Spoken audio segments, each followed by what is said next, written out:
terms. I guess I could share this in the chat. Share, anyone with the link can view, copy link. I'm going to drop this into the chat for everybody. And you can click on it if you want to follow along with the Renaissance terms list. So we've been over a lot of Renaissance terms already having to do with poems. We looked at what the definition of a sonnet is, and an elegy, a metaphysical poetry, and a ballad. Iambic pentameter still applies in Shakespeare's plays. There's lots of sections in the plays where he writes in what's called verse. Especially, it's one of the things that Shakespeare does in his plays that I didn't really understand when I was in high school because nobody really explained it to me. But Shakespeare has parts where he writes just like, you know, a normal writer would write in what we call prose. And then he has parts where he writes in verse, where all of a sudden it's an iambic pentameter. And then he has parts where people talk in couplets. And it's one of the ways that he differentiates the class of a character. People who are low class, there's no rhythm to what they say. They just sort of jumble their words out like anybody would in conversation. When you start getting into people who are higher class or higher intelligence, a lot of times when they talk, they tend to have 10-syllable lines, which are in iambic pentameter, and it gives them sort of a different feeling. And then when you get to the upper crust, like the richest of the rich, the senators and the dukes and people like that, they talk in couplets. So not only do they rhyme, or not only do they have meter, but they have rhyme at the end of it. So it sounds elevated. So you get this sense of the difference in conversational levels between characters. So iambic pentameter still applies in these plays, and I'll try and stop and show you when that shows up. End rhyme is still apparent. We're going to see a lot of couplets. Occasionally, we're going to see some quatrains. So that should be pretty straightforward. It's a lunch bell. Then the theme of unrequited love, which you see in sonnets, is definitely going to apply to one character in the story of Othello. There's this guy, Rodrigo, who's essentially like a stalker and loves this girl named Desdemona who does not love him at all. And he's going to like follow her around and creep on her throughout the poem. And so Shakespeare uses him to make fun of sonnet writers. So if you didn't like sonnets, this guy Rodrigo is the kind of guy who writes sonnets and is a creep. And Shakespeare makes fun of him throughout. So that sort of shows up. You are going to have all your sound devices, alliteration, assonance, consonants. They're all going to be in Shakespeare's play, and we can look at them occasionally, but I'm not going to spend a lot of time on them. Figurative language, though, is a huge thing with Shakespeare. So we took all the time to learn similes, metaphors, conceits, oxymorons, paradoxes, hyperbole, personification, apostrophe. All of these things show up in Shakespeare's play. And so, you know, that assessment, by the way, that you guys did on Renaissance poetry, you guys knocked it out of the park for the most part. It was really good. I was very impressed. So the vast majority of you did really well on that sonnet assessment and showed me that you understand a lot of these things. There's definitely symbolism in Shakespeare. Shakespeare has symbols in all of his plays. If you read the plays carefully, you find out the symbols in the first act, but I'm going to do you a favor and tell you what they are early. So that should be straightforward. So now we get down to new terms. These are all terms having to do with drama. Again, they're in this document, but I learn best by writing things down. So if you want to take notes, you're welcome to do so. I only suggest that to everybody in the room. The more you mess with something, just like a sport or whatever, the more you practice it, the more you're going to remember it. Either open up a Word document on your computer or get a piece of paper out. And not write all the definitions because you can come back to this, but write the word as we're talking about. Yep. And this is something that I learned, like, you know, they tell you to like make flashcards and stuff to study for tests. That wasn't super helpful to me because I would always lose the flashcards, but I always did better on the test when I made them, and it was the act of writing them down that solidified it in my memory. So I discovered that the more times I studied for a test, and I didn't really figure out that the best way to study in college for me was literally just to write all the information down like multiple times. If I wrote all the information down 2 or 3 times, I just knew it all. Even if you have access to these documents and you download them or whatever, just read them, you're not going to do yourself any favors unless you're writing it, reading it, manipulating it. It's 3 ways to learn something. Yep. That's what they pay me. So these are all new terms for you. You may have run into them in other English classes, so some of them may be review, but I'll go over them as quickly as I can here. Let's start with comedy. Drama goes back to sort of two forms, and it goes back to ancient Greece. If you guys remember way back when I introduced the Renaissance, we talked about the idea that the Renaissance is a rebirth of Greek and Roman cultural values and ideas. And in art, in England, the play was the Greek and Roman idea that came back into circulation. And so the Greeks loved plays. They had these amphitheaters. They had guys like Sophocles who produced plays. And their plays fell into two categories, comedy and tragedy. And so most Elizabethan plays also fall into these two categories. There are two other categories of plays that I'm not going to bother to put on here. Shakespeare invented a genre of plays called histories, which were essentially the first historical fiction novels. And so he had these history plays, and that was cool. He also invented something called the tragicomedy, which is a disaster, and I suggest anybody try and watch it. But these tragicomedies, they would start out like a tragedy, and then they would have a happy ending, and nobody was satisfied because you had like this evil guy who was like, I don't know, trying to be a rapist or something, and then he would end up getting married at the end of the story, and he'd have a happy ending, and you'd be like, wait, what? So tragicomedies didn't really do us any good. The two key ones, the two ones that you should know are tragedy and comedy, and the definitions for these go back to Aristotle. So Aristotle, a famous Greek guy, identified a comedy as a story that starts with problems but has a happy ending, usually resulting in the marriage of or the social advancement of the protagonist, the main character, or both. There's nothing in the definition of a comedy that says it's funny. It just so happens that we tend to see these characters in funny ways. They advance as the story goes on. So I'm going to date myself and also, show my bias. My favorite comedy is a comedy called Happy Gilmore. I don't know how many of you guys have seen that. It's Adam Sandler, and I don't really like the guy all that much, but Happy Gilmore is delightful. It fits the definition in perfectly. Story starts out with problems, okay? Happy Gilmore wants to be a professional hockey player, but he's terrible. He loses his girlfriend who ditches him, and so he doesn't have a girlfriend, and then his grandma's house is getting repossessed. He starts out with all kinds of problems. He also has anger management issues, right? And so by the end of the story, however, he has become a professional golfer. He's got a new girlfriend. He's saved his grandma's house, and he's managed his anger.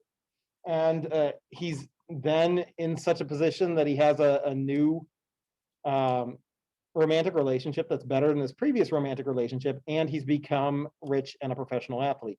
So he does both those things. Another example would be Shrek. Everybody seen Shrek? All right, Shrek starts out with problems. There's fairy tale creatures in his swamp. He also has anger issues and rudeness issues himself. And he overcomes those problems over the course of the story and ends up having his swamp back and finding a romantic interest and being happy. And that's how comedies go. So if you look at comedies in general, you'll find they follow that trend. Othello is not a comedy. Othello is a tragedy. And it's the other one. It's the story that begins well for the protagonist, but ends in disaster. Did you all read Romeo and Juliet? Okay, that's a key tragedy. It starts out well. We got these two lovers who fall in love. You think maybe even they're going to end the feud between their two houses and everything's going to go well. But, suicide and poison and death, and it all ends with bodies all over the stage, right? So that's how a tragedy goes. And Othello is a tragedy. He tells you that at the beginning. It actually is going to start out well for the protagonist. He is getting married to a girl that he loves, but at the end, I won't tell you the end. It's a tragedy. In order for something to be a tragedy, though, it generally has to have certain elements. The main character, the protagonist, is what we call a tragic hero. It's the protagonist of a tragedy, just like with an epic hero and a romantic hero, it's a person of high social status. These plays were still written for like the upper class for the most part. Poor people could come, but they paid like a penny to get in. And so nobody was getting rich off the poor people. And so they were still sort of written for that upper class, and they were about the upper class. But also, if you've got somebody who's going to fall, he's got to fall from somewhere up here. Joe the trash man falls or Howard the English teacher falls, nobody cares. You got to be somebody of high social status. And so they got to be a person of high social status. And then they have this character flaw that's ultimately going to result in their downfall or death. And that character flaw is what we call the tragic flaw. It's an essential element of all tragic heroes.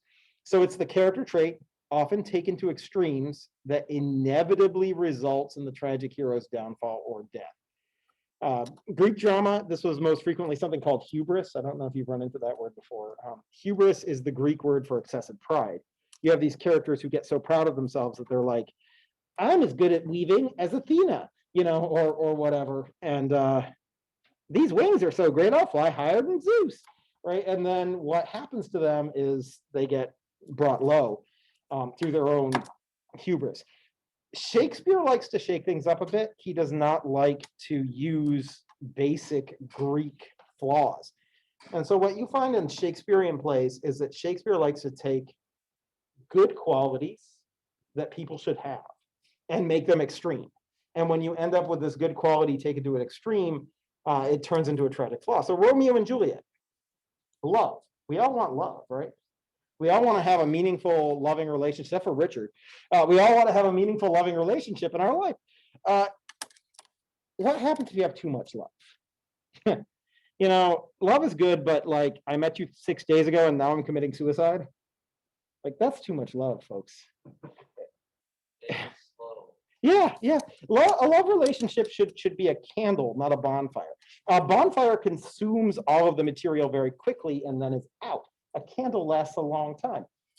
And what he gives us in Romeo and Juliet is the bonfire that consumes both of them, and they disappear.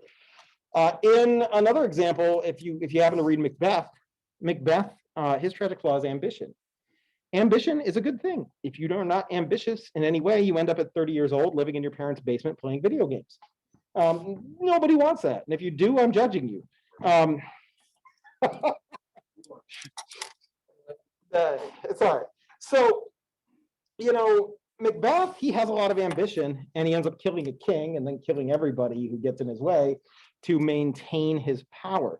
And that's too much ambition. So a little bit of ambition is a good thing, and extreme ambition can be a bad thing. I'm not going to tell you what Othello's tragic flaw is. I'll let you figure that out as the story goes on. But it's going to be similar in character to some of the other Shakespeare plays. Then we have this term that you should know, comic relief. It's a funny moment in an otherwise tragic or dramatic work designed to release tension. In tragedies, things get tense. Bad things happen, you start to get nervous, and they have to give you a laugh to like cut some of that energy off. In movies, this happens all the time. You're watching, I don't know, Star Wars, and something intense happens. You got to cut to R2D2 and C3PO, and they got to do something stupid, and you laugh. Yes, yeah, you laugh at that, like you get spit out of the monster in Dagobah or whatever. Or Jar Jar Binks comes on. Yeah, or you're watching, I don't know, the Lord of the Rings.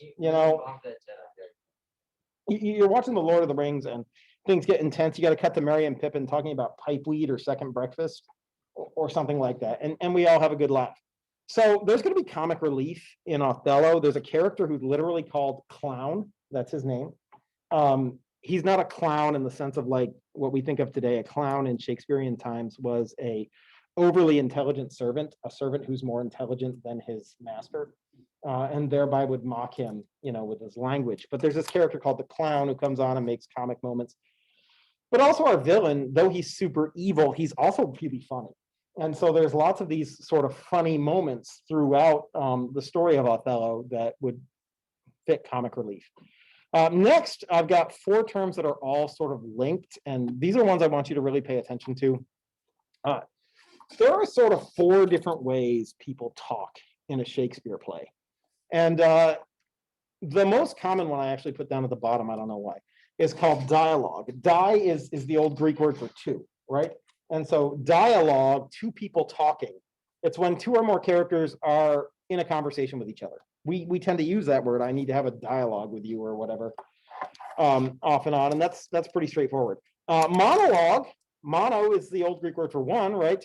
And a monologue is when one character makes a long, uninterrupted speech directed at other characters on stage who are listening. What I do in class is monologue. I talk at you all, and hopefully you don't interrupt me.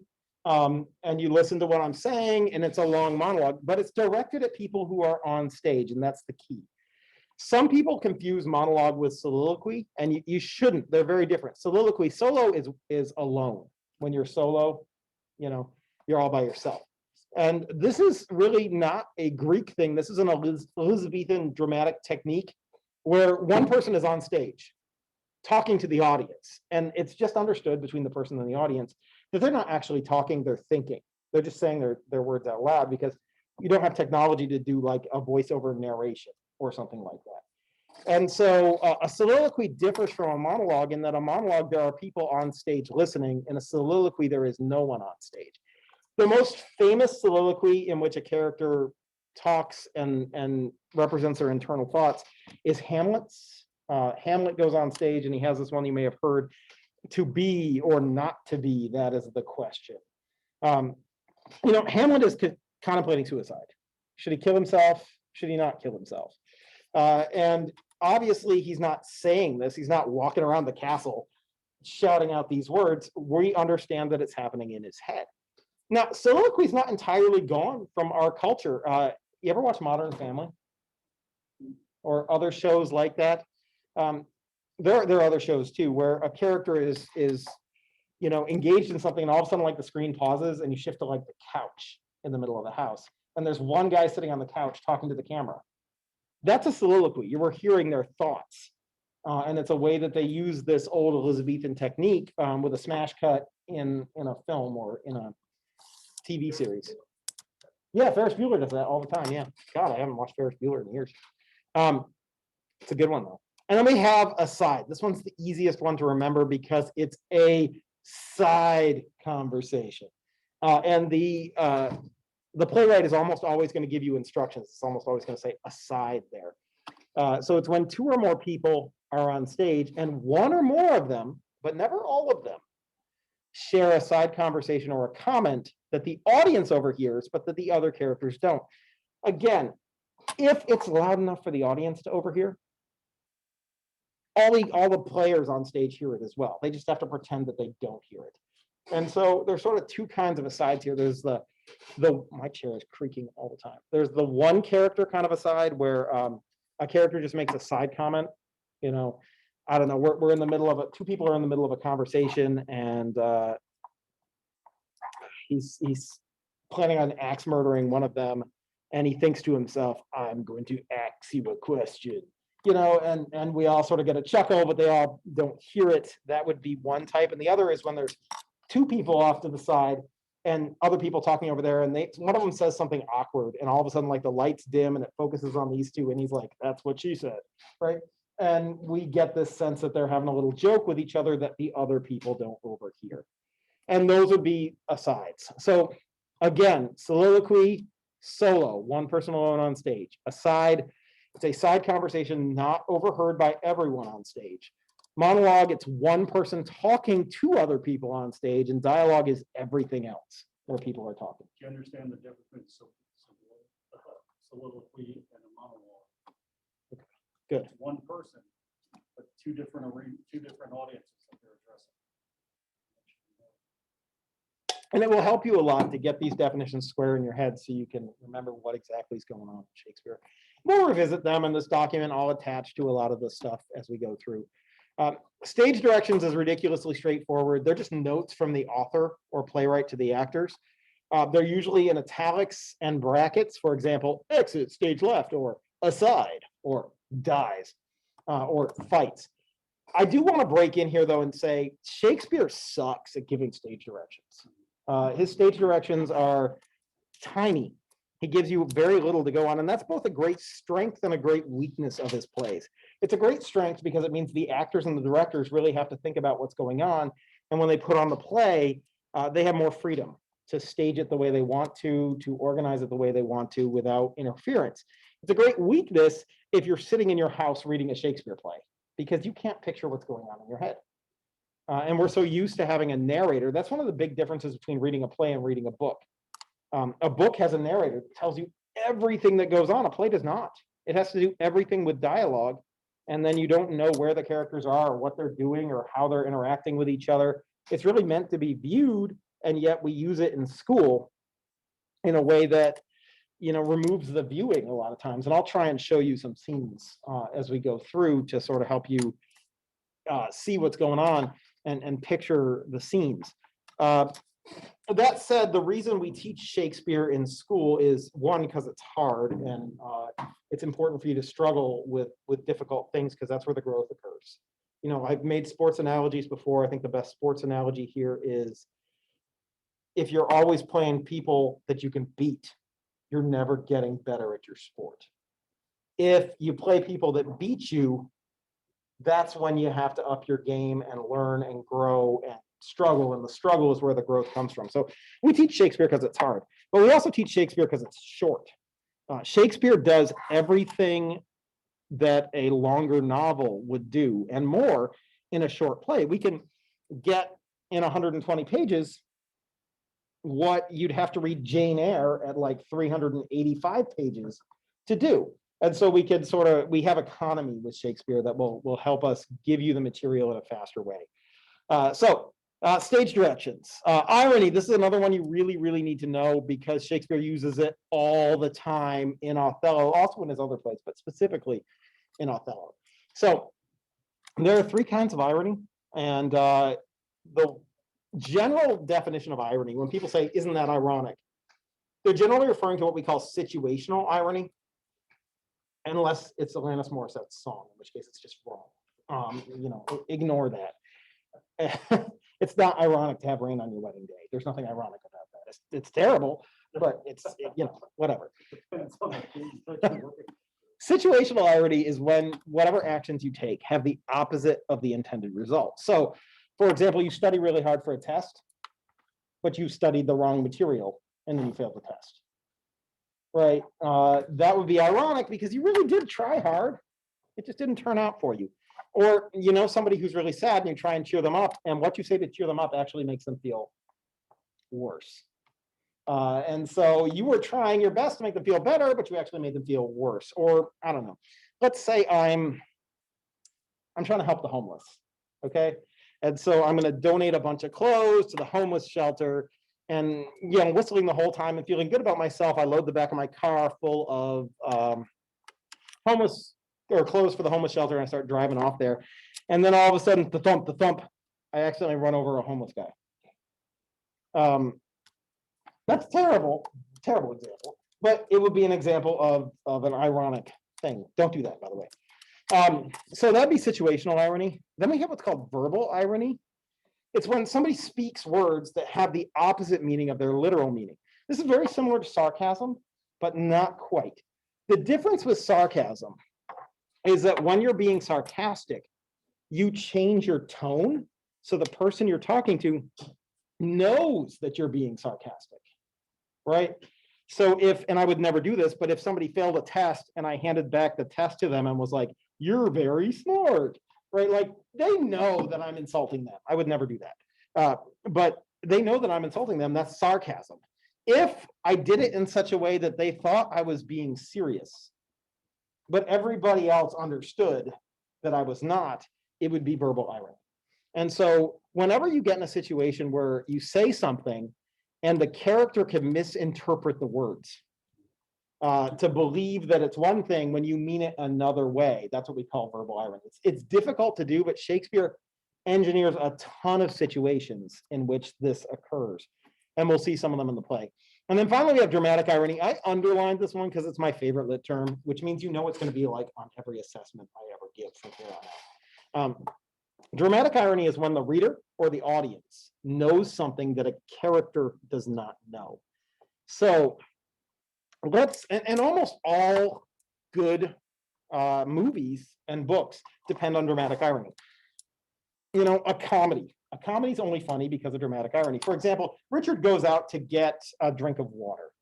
While he's gone, we put a bucket of ice water over the door so that when he opens the door, it's going to dump on him. And we watch him on a camera walking down the hall. We're already laughing. Why? Because we know what's going to happen to him and he doesn't, right? So that would be an example of a comedy depending on dramatic irony. A horror film depends on dramatic irony. Frank's beautiful girlfriend is in the house. We know the murderer's in the closet. She does not, and she's going to the closet to pick out a shirt. Right? Like, we feel the tension of this because we know the murderer is there, but she does not. And so she's walking into this situation. A romance. Chris's date. No, actually, it doesn't work this way. Yeah, no, it works. Chris, you like this person and they like you, but you don't know that they like you, and they don't know that you like them. Right? But we as an audience know. We know you both been pining for each other. But you're all awkward around each other because neither of you knows. And so the entire romantic comedy, we're like, just kiss, right? Like, and you wait for that moment to come. So that would be an example of dramatic irony in a romantic comedy. So we're going to get a lot of situations here. We've got a villain in Othello who is creating a complicated plot. And what's interesting about it is, in a series of soliloquies, he's going to tell us his plot, and we're going to know what he's doing. But none of the other characters in the play know what his plot is. So as an audience, it's almost like we're accomplices to his plans, and we're watching them get carried out. We don't like him, and we want him to lose, but you know what's happening, and so you feel all this tension that the other characters don't get, and it's kind of interesting. And so it really, really depends on dramatic irony. Any questions so far in any of these? Is it ironic that students out there outcomes locked out when they first see them? Well, they could see it on the screen though, right? Yeah, I mean, I'm good either way. All right, we've already talked about poetic justice, I think, but that's a big one in drama. In both tragedies and comedies, the story depends on poetic justice to have an impact. So poetic justice is literally when a character gets what they deserve, good or bad. It's another word for karma. If we're talking about literature, we use the term poetic justice. Another lunch bell. But the idea behind this is, in real life, poetic justice happens so rarely that we want it in all of our works of fiction. Like in real life, the evil rich person often ends up in a better situation than the hardworking poor person. Like, it doesn't matter how hard you work, you never make enough money to, pay off your mortgage or whatever. Whereas this person who's born with millions, like, he just gets to do whatever he wants. That's the reality of our world. But in a play, we want to see the person who's hardworking get rewarded for their hard work. We want to see the person who's bad get punished for their badness. And comedies almost always end with poetic justice. At the end of a comedy, we feel good because the good guy had good things happen and the bad guy had bad things happen. A tragedy almost never ends with poetic justice. It depends on a lack of poetic justice to make it feel tragic. Yes, maybe the tragic hero got what was coming to him because they had a character flaw that they couldn't resist, but you don't feel bad for the tragic hero unless they're an admirable person. And so we try and make tragic heroes admirable people, like Romeo and Juliet. I think the tragic hero of Romeo and Juliet is Juliet, personally. I think you could argue either way. They're both important characters, but she seems to me the more admirable of the two of them, and the more intelligent of the two of them. But at the end of the day, she deserves to be with Romeo. They both deserve to be with each other. They sacrificed and done all these things, and yet they're denied that. They both end up dead. Right. And so the lack of poetic justice creates the themes and lessons of the story. I will say that in tragedies, oftentimes the villain does get poetic justice, even if the main character, the tragic hero, does not. So we want to pay attention to poetic justice, what the characters deserve, what do they actually get, and when you think about that, think about the themes, think about the lessons. If Shakespeare gives somebody poetic justice, he's doing it to teach us a lesson. If he denies somebody poetic justice, he's doing it to teach us a lesson. So at the end of the story, if you can think about what the characters get versus what they deserve, a lot of times it can reveal the themes or lessons of the story to you. And so if you have to write a paper about the story, that would be one avenue that you could use to do so. Then there's some review terms on characters. You probably have run into all of these before, but just to get them out there so you have them. A protagonist is your main character of the story. It's a moral neutral term. We used to call the main character of the story the hero, but around the time Shakespeare started writing, the waters started to become muddy. You have a character like Macbeth. He's clearly the main character of the story, but he murders a king and a bunch of other people to stay in power. Can you call him a hero? And then the character who's opposed to the main character is the antagonist. This is moral neutral too. Protagonist does not mean good guy. Antagonist does not mean bad guy. In Macbeth, the antagonist is a guy named Macduff, and Macbeth kills his wife and kids. And he's out for revenge, and it's justified revenge. He's not the villain. He's a good guy, but he happens to be the antagonist because the main character is Macbeth. Same thing can be said for the prequels to the Star Wars trilogy. Is Anakin a good guy? If you watch the Clone Wars, yes. If you watch the movies, yeah, exactly. So he's not really a hero. He sort of becomes a villain, but he is the protagonist. He's the main character. And what's interesting is the antagonist kind of shifts. In that Revenge of the Sith, the antagonist is Obi-Wan. And he's actually the heroic one of the two of them. So that would be an example if you happen to watch those. And you want to think about the protagonist of Othello is going to be our main character, Othello, and the antagonist is a guy named Iago. But those two terms you just need to know and be able to use. Then when we look at different characters, there are sort of two different binaries. I want you to think of these two as a binary. They're together. It's an either or. And I want to think of these two as a binary. It's a separate either or. So the first one is a character round or flat. We talked about direct and indirect characterization. You guys remember that back in Chaucer? Almost everything in Shakespeare is indirect characterization because there's no narrative. You have to figure it all out from what the characters say and how the characters act and those sorts of things. But a round character is a well-developed three-dimensional character. We know their history, we know their backstory, we know their motivations, we know their opinions. And so as a reader or a viewer of the play, we understand them with nuance. We understand why they make the decisions they want. Every character starts flat. I want you to know that. You don't magically know everything there is to know about a character. But as a story goes on, characters go from flat to round. And your protagonist and your antagonist are going to go to round very quickly because you need to know a lot about them. But other characters are going to make a shift. A flat character is an undeveloped, it's a two-dimensional character. They don't have a history or backstory or motivations or opinions. They just exist to move the plot forward. We call them flat because it's like a cardboard cutout at a movie theater. You go into the movie theater and you see it from the front and it looks like a real person. But if you try and look at it from any other angle, there's nothing there. And that's how a lot of characters in stories are. So if we were to go back and look at, I don't know, Sir Gawain and the Green Knight, there's really only one round character in that story. Sir Gawain, we understand his motivation, we understand his struggles, we know what's going on with him. And the rest of the characters are pretty flat. We don't really understand what's going on. You could argue that the Green Knight becomes a round character in the last scene of the story. In Beowulf, we don't have a ton of round characters. Beowulf's a round character. We know all about him and his history and why he's doing what he's doing.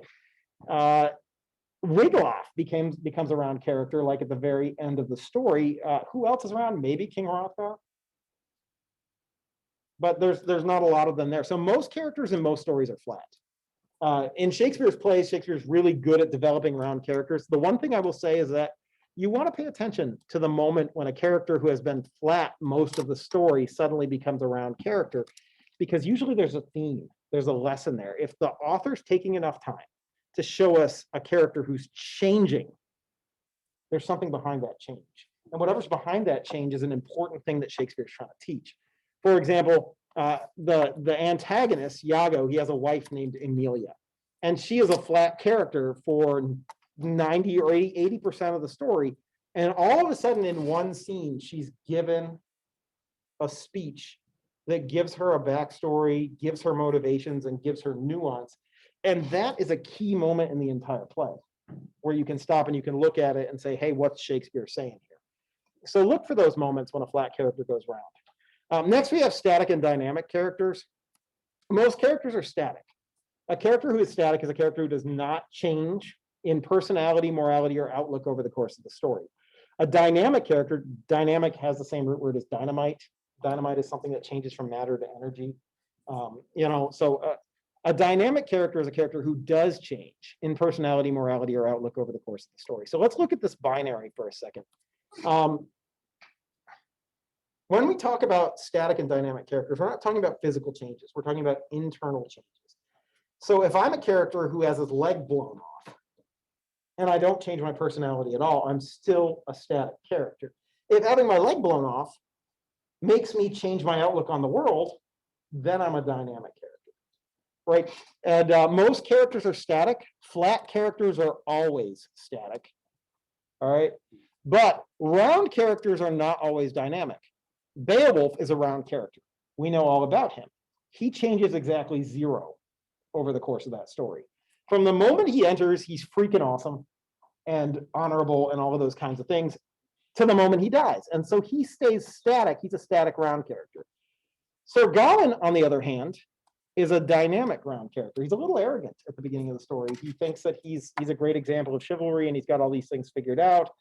But by the end, he's failed every part of his chivalry code, and he learns to take responsibility for his failures and even wear the symbol of his failures forever to remind him to be a better person, right? And so we have this shift of character where he sort of changes his viewpoint on the world and on himself and grows. And so our protagonist, Othello, is a very dynamic character in this story. Our antagonist, Iago, is a static character. He's not going to change.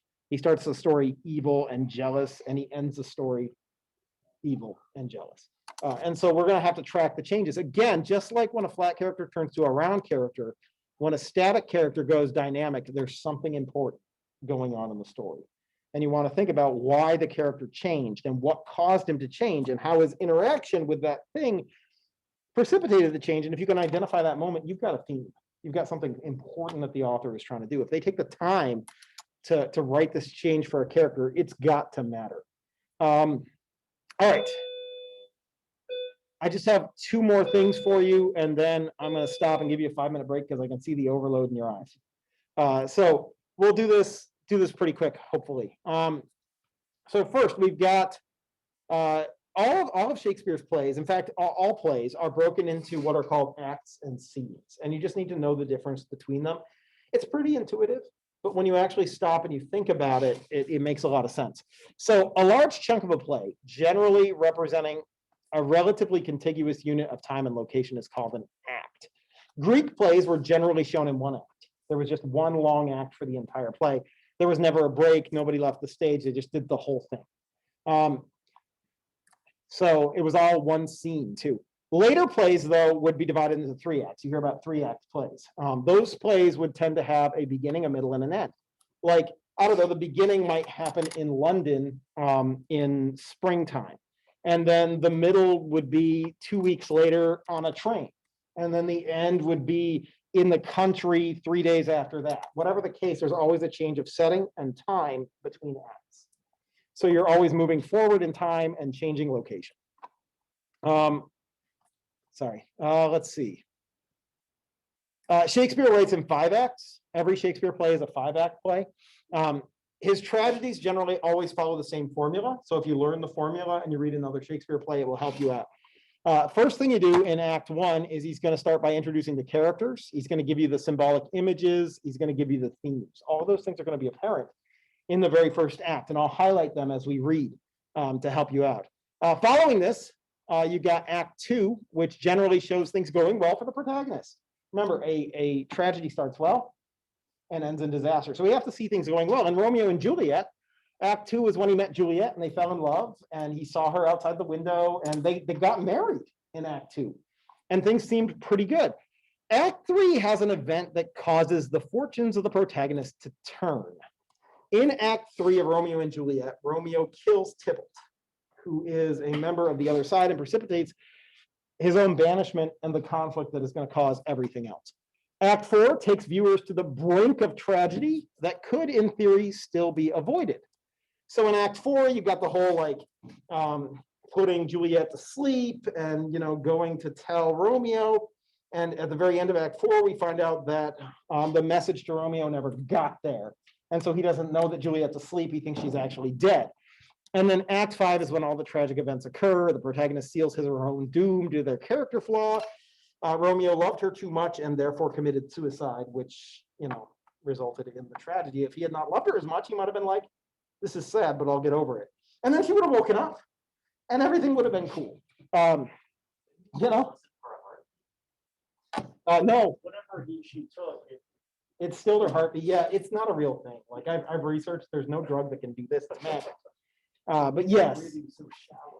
it even made her skin cold. I remember And the time. yeah, Drugs that can slow the pace down and slow the heart, but once he gets under a certain thing, yeah, I think she was medically dead. Like if you're going to look at how that goes.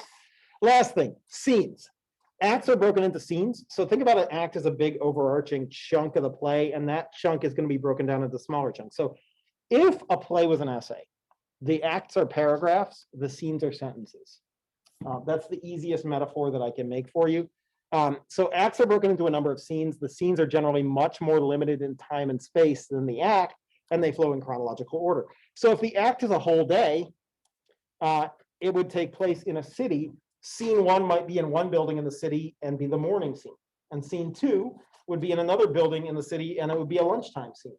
And scene 3 would be in another building in the city and it would be, an afternoon scene. And then scene 4 is in the evening at a dance party at Capulet's house. And scene 5 is in a garden outside Juliet's window right before midnight. Right. And so it's going to track through the day and progress. And that's how the scenes are going to work. So, yeah, this document's available for you. You're welcome to go through and look at it whenever we're talking about any of this stuff. But hopefully that helps you get through the play and make sense of it. All right, I'm going to pause the recording and give you guys a 5-minute break. And then we got about 20 minutes where I can talk about themes and lessons and symbols and stuff. And hopefully that'll be straightforward. Let me see if I can pause the recording here. I guess I got to stop the share to do that. I'm going to stop the recording.